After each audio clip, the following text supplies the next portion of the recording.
Hello guys, আসসালামু আলাইকুম। আজকে আপনাদের সাথে শেয়ার করতে যাচ্ছি আমার ভিশন RN1 মডেলের 43 ইঞ্চি টেলিভিশনের জন্য নেওয়া প্যানেল প্রোটেক্টর গ্লাসের আনবক্সিং। প্যানেল প্রোটেক্টর গ্লাসটি নেওয়ার একটাই মাত্র উদ্দেশ্য, সেটা হচ্ছে প্যানেলকে সুরক্ষা দেওয়া। একটা টিভির মেইন হচ্ছে প্যানেল যদি কোনো কারণে ক্ষতিগ্রস্ত হয়, সেই টিভি কিন্তু বাতিল বললেই চলে। সেই প্যানেল চেঞ্জ করা অনেক ব্যয়বহুল একটা ব্যাপার। অনেক সময় দেখা যায় ছোট বাচ্চারা যারা আছে তারা টিভির দিকে কলম ছুঁড়ে মারে, চাপের রিং ছুঁড়ে মারে, অনেক সময় খেলনা ছুঁড়ে মারে। তো এতে করে টিভির প্যানেল নষ্ট হয়ে যায় এবং এত দাম দিয়ে কিনা টিভিগুলো নষ্ট হয়ে যায়। টিভির যত্নের জন্য একটা পারফেক্ট সলিউশন, গ্লাসটা একদম ক্রিস্টাল ক্লিয়ার, ওজনে হালকা তবে যথেষ্ট শক্ত।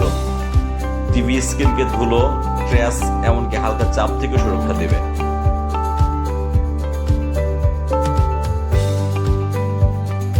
প্রোটেক্টর গ্লাসটিকে আটকে রাখার জন্য দুটা বেল্ট দেওয়া হয়েছে। তো এই বেল্টের মাধ্যমে প্রোটেক্টর গ্লাস আটকে রাখা হয়।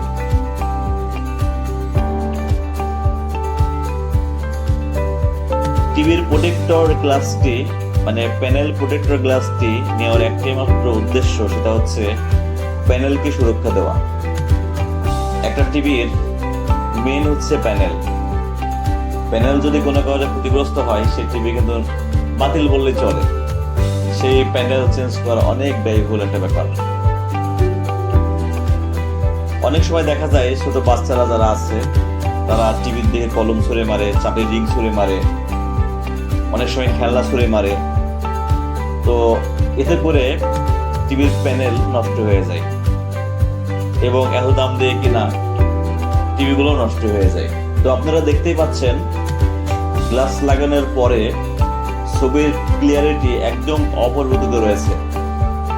আমি যে গ্লাস লাগিয়েছি মানে প্যানেল প্রোটেক্টর যে গ্লাস লাগিয়েছি, যেন বোঝাই যাচ্ছে না যে নতুন কোনো গ্লাস লাগানো হয়েছে। এটাই আসল ম্যাজিক। টিভির জন্য সুরক্ষা তো আছেই, তবে ভিউ কোয়ালিটিও কোনো কমতি নেই। এখন নিশ্চিন্তে টিভি চালাতে পারবো। বাচ্চাদের হাতের ছাপ, ধুলো কিংবা হালকা ধাক্কা কিছুটাই ডিস্টার্ব করবে না। যারা ভাবে এই প্রোটেক্টর গ্লাস দিলে টিভির ব্রাইটনেস কমে যায় বা ভালো ক্লিয়ার দেখা যায় না, একথা সত্য নয়। তবে মনে করি প্রতিটা প্যানেল প্রোটেক্টর দেওয়া উচিত। এতে করে টিভির একটা আলাদা গ্লসি এবং প্রিমিয়াম লুক পাওয়া যায়। ধন্যবাদ সবাইকে।